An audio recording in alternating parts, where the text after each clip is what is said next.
ጸጋ ዘአብ ሂሩት ዘወልድ ሱታፌ ዘመንፈስ ቅዱስ ጸጋ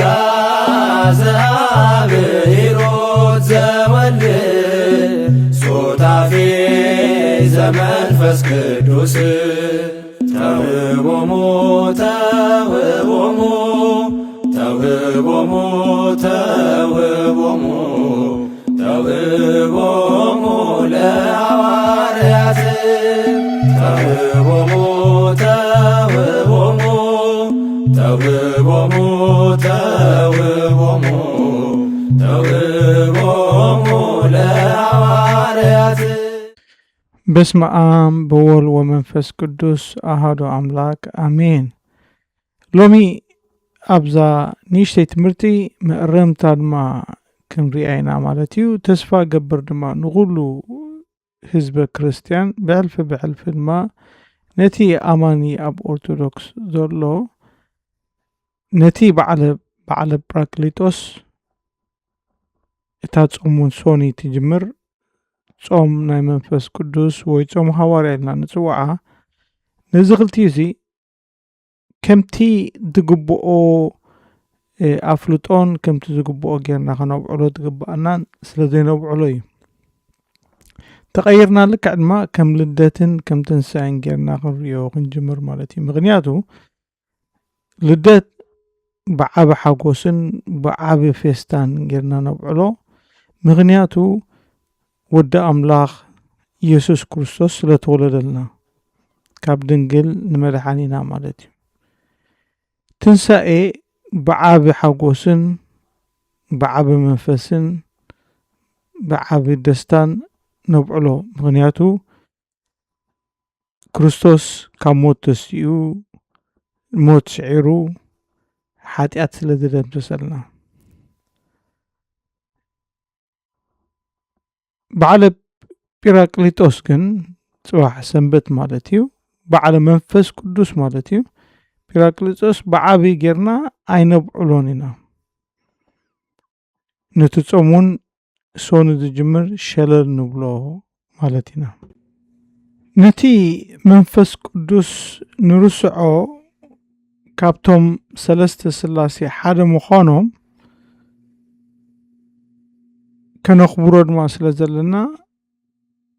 እንታይ ይብለና ኣብዚ ፍጥረት ምዕራፍ 1:2 መንፈስ ኣምላኽ ኣብ መጀመርያ ፍጥረት ነበረ ኣብ ላዕሊ ሰማያት ድማ ይንቀሳቐስ ነበረ። እዚ መንፈስ ቅዱስ ኣብ ስራሕ ፍጥረት ተሳቲፉ መንባሩ እዩ ዘርእየና ዘሎ። እዚ ኣብ ብሉይ ኪዳን እዩ። ኣብ ሓድሽ ኪዳን እንድሕር ርኢናዮ ጎይታና ኢየሱስ ክርስቶስ ክጥመቕ ከሎ ኣብ ዮርዳኖስ መንፈስ ቅዱስ ከም ርግቢት ወሪዱ ርኢናዮ። ኣብዚ ግዜ ስላሴ ብጋህዲ ተገሊጹልና ኣቦ ካብ ሰማይ ክዛረብ ከሎ ወዲ ኣብ ማይ ኣትዩ ክጥመቕ ከሎ መንፈስ ቅዱስ ድማ ከም ርግቢት ክወርድ ከሎ ርኢናዮ። ኣብ ሉቃስ ምዕራፍ 4 ፍቅዲ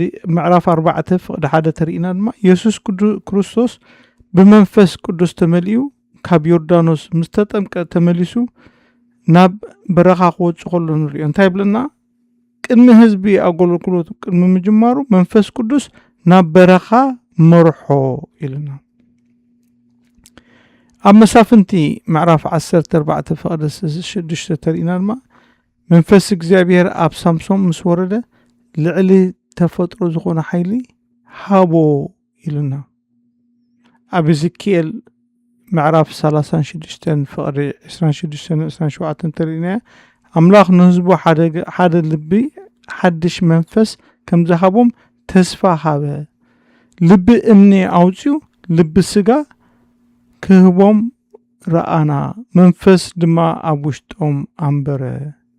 ኢልና። ኣብ ሉቃስ ድማ እንድሕር ርኢና ሉቃስ ምዕራፍ 1 ፍቅዲ 35 ጎይታና ኢየሱስ ክርስቶስ ብሓይሊ መንፈስ ቅዱስ ኣብ ክርስ ቅድስት ድንግል ማርያም ተጠንሰ ኢልና። ሕጂ ሰስርሖም ይደለዎም ሰለስተ ስላሴ ኣብ ወድ መንፈስ ቅዱስ። ሕጂ እንድሕር ወዲ ኣብ ልኢኽዎ ክመጽእ ከሎ ኣብዒልና ዓብ በዓል ጌርና ኣብ ልደትን ኣብ ትንሳኤን ኣብ ዕርጎቱን መንፈስ ቅዱስ ክመጽእ ከሎ ድማ ግድነት ዓብ በዓል ጌርና ክነብዕል ጾም ድማ ናቱ ምዃኑ ቀጻሊ ምዃኑ ክንዘራረብ ኢና ክንሪኢና ማለት እዩ። እንታይ ይብለና ኢየሱስ ክዓርግ ከሎ ናብ ሰማይ እንታይ ኢልዎም ንሐዋርያ እንሆ ኣነ ተስፋ ኣቦ ክሰደልኩም እየ ንስኻትኩም ግና ካብ ላዕሊ ሓይሊ ክሳዕ እትለብሱ ካብ ከተማ ኢየሩሳሌም ጽንሑ በሎም። ሉቃስ ምዕራፍ 24 ፍቅዲ 49 ስጋብ እቲ በዓለ እቲ ጰራቅሊጦስ ስጋብ ድመጻኩም እቲ ጰራክሊት እቲ መንፈስ ቅዱስ ከም ሓዊ ኮይኑ ድመጻኩም ድኣተኩም ድለብሰኩም ከይትወጹ ኢሎም ሕጂ ክንጥመቕ ከለና ኢየሱስ ክርስቶስ ንለብስ ስጋ ናይ ኢየሱስ ክርስቶስ ኣብማይ ብኔሮም ገይሮም ድማ መንፈስ ቅዱስ ይመልኡና ማለት እዮም ይቐብኡና ንቕባእ ሕጂ ሙሉእ ንኸውን ማለት ኢና ብኸምኡ ድማ ኣብ ቤተ ክርስቲያንና ስንክሳር ተኣምራት ናይ ሐዋርያን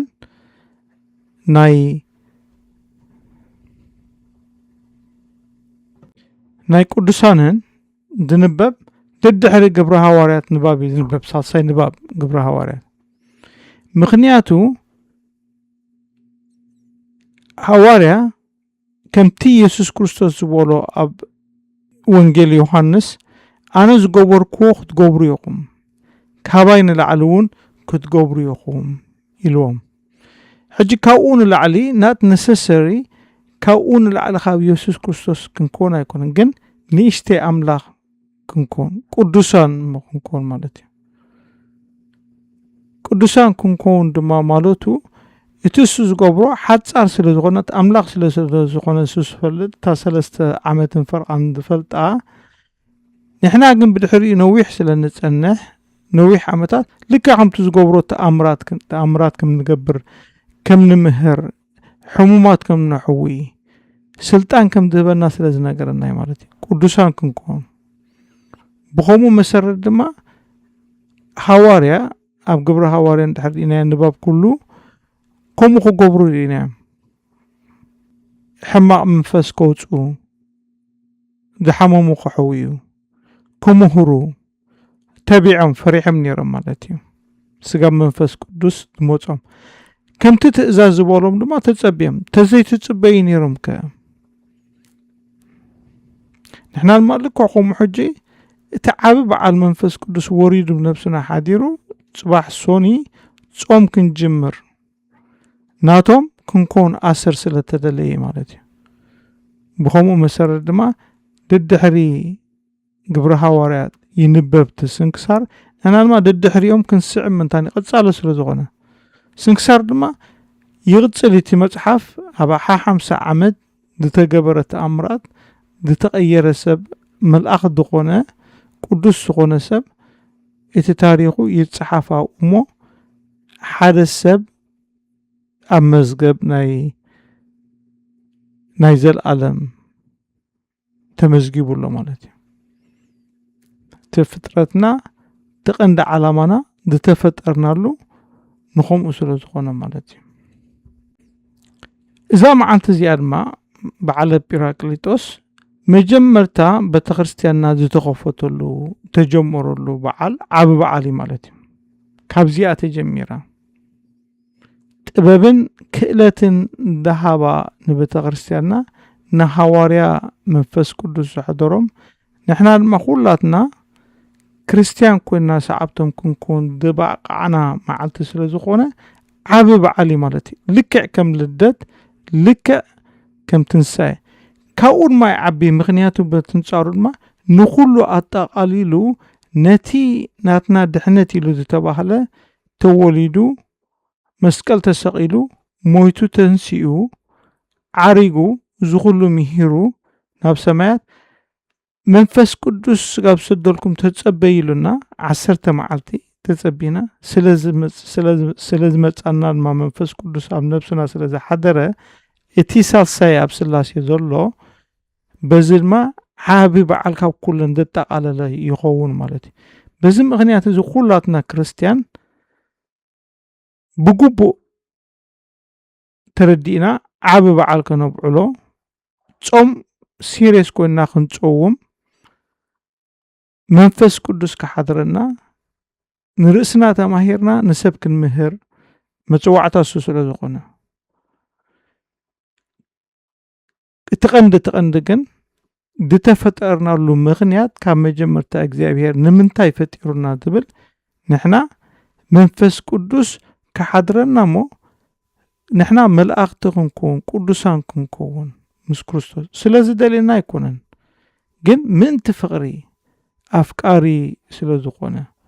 እንታይ ብለና ቅዱስ ጳውሎስ ኣብ ቀዳማይ ቆሮንቶስ ምዕራፍ 3 ፍቅዲ 16 እንታይ ብለና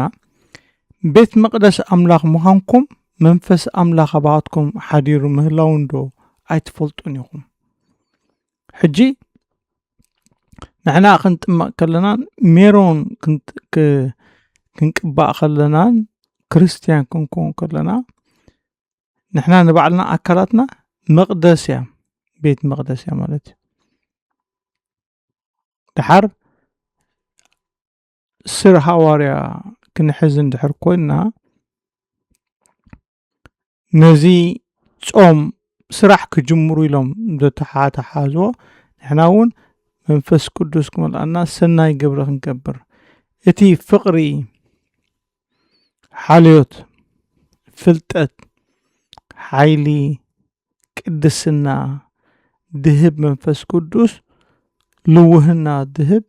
ክንሕዞ ምእንታን ሰሰናይ ክንገብር ምእንታን ሽምና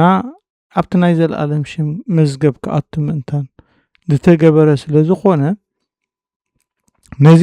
ብስርዓት ክንሕዞ ብስርዓት ክንመሃሮን